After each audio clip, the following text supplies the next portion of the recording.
కండలు తిరిగిన టెక్నాలజీ కాస్త ఖరీదే గురు. పూర్తి వివరాలకు చదవండి రేపటి సాక్షి దినపత్రిక. ప్రస్తుత పరిస్థితులు అలా ఉంటే బంగాళాఖాతంలో అల్పపీడనం ఏర్పడింది. ఇది క్రమంగా బలపడి తుఫాన్గా మారే అవకాశం ఉందని, దీని ప్రభావంతో ఏపీలో మరోసారి భారీ నుంచి అతి భారీ వర్షాలు పడే అవకాశం ఉందని విశాఖ వాతావరణ శాఖ అధికారులు తెలిపారు.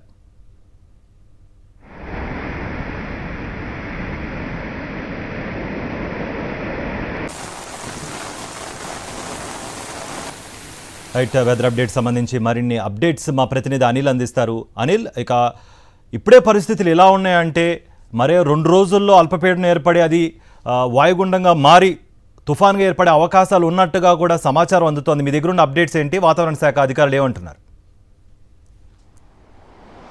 ప్రస్తుతానికి పశ్చిమ మధ్య బంగాళాఖాతం, దాని ఆనుకుని ఉన్నటువంటి వాయువ్య బంగాళాఖాతం సమీపంలో అల్పపీడనం ఏర్పడినట్టుగా వాతావరణ శాఖ అధికారులు ఒక అంచనాకు వచ్చారు. అది రేపటికి సుస్పష్టమైనటువంటి అల్పపీడనంగా బలపడేటువంటి అవకాశాలు ఉన్నట్టుగా తెలుస్తూ ఉంది. మరోవైపు అది క్రమంగా బలపడేటువంటి సూచనలు కూడా ఉన్నాయని, దానికి అనుకూలమైనటువంటి వాతావరణం ఋతుపవన ద్రోణుల రూపంలో అనుకూలమైనటువంటి వాతావరణం ఉన్నట్టుగా కూడా వాతావరణ శాఖ నిపుణులు అంచనా వేస్తున్నారు. ఒకవేళ అల్పపీడనం ఏర్పడిన తర్వాత దాని ప్రభావం అది మరింత బలపడితే కనుక ఖచ్చితంగా ఉత్తరాంధ్ర, దక్షిణ ఒడిశా, అలాగే ఒడిశాలో ఉన్నటువంటి చాలా ప్రాంతాలపై, అలాగే ఉత్తరాంధ్రపై ఉంటుందని వాతావరణ శాఖ అధికారులు అంచనా వేస్తున్నారు. కానీ అల్పపీడనం ఏర్పడిన తర్వాత దాని గమనం ఏ విధంగా ఉంటుందనేది వాతావరణ శాఖ అధికారులు ఎప్పటికప్పుడు దాన్ని గమనిస్తూ ఉంటారు. దానికి తగ్గట్టుగా అంచనాలు వేస్తూ హెచ్చరికలు కూడా జారీ చేస్తుంటారు. రేపు అంటే ఇప్పటి నుంచి రానున్నటువంటి 24 గంటల్లో సుస్పష్టమైనటువంటి అల్పపీడనంగా ఏర్పడేటువంటి అవకాశం ఉంటుంది. ఆ తర్వాత దాని గమనాన్ని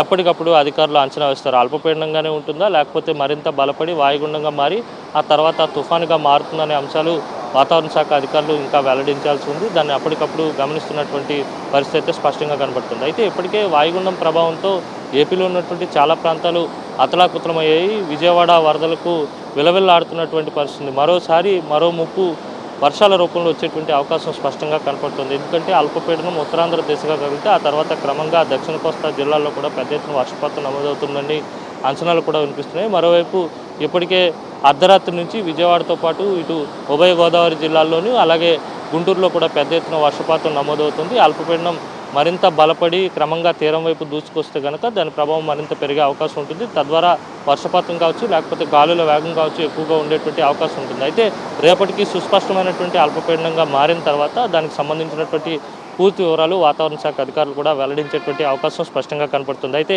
ఇప్పటికే వరదలకు పెద్ద ఎత్తున విజయవాడ నీట మునిగింది. విజయవాడలో చాలా కాలనీలు ఇంకా వరద ముంపులోనే ఉన్నాయి కనుక మరోసారి భారీ నుంచి అతి భారీ వర్షాలు పడితే వరద ముంపు కూడా పెరిగేటువంటి అవకాశం ఉంటుంది. ఈసారి ఉభయ గోదావరి జిల్లాలో పెద్ద ఎత్తున వర్షపాతం నమోదైతే కనుక నదీ పరివాహక ప్రాంతాల ప్రజలు, లోతట్టు ప్రాంతాల ప్రజలు కూడా అప్రమత్తంగా ఉండాల్సినటువంటి అవసరం కూడా స్పష్టంగా కనబడుతుంది. ఏదేమైనప్పటికీ కూడా వాతావరణ శాఖ ఎప్పటికప్పుడు ఇచ్చినటువంటి హెచ్చరికలను ఖచ్చితంగా పాటించాల్సిన అవసరం ఎంతైనా ఉంటుంది. ఎందుకంటే ప్రభుత్వం అప్రమత్తంగా లేని కారణంగానే విజయవాడను వరద ముంచెత్తింది. ఈసారైనా కానీ ప్రభుత్వం అప్రమత్తంగా ఉండాలి. వాతావరణ శాఖ మరోవైపు ఎప్పటికప్పుడు హెచ్చరికలు జారీ చేస్తుంది. ఈ అల్పపీడనానికి సంబంధించినటువంటి ఫోర్కాస్ట్ కూడా ఎప్పటికప్పుడు విడుదల చేస్తుంది కనుక ఖచ్చితంగా స్పష్టమైనటువంటి చర్యలు తీసుకోవాల్సిన అవసరం ఎంతైనా ఉంటుంది. Karthik, right, thank you.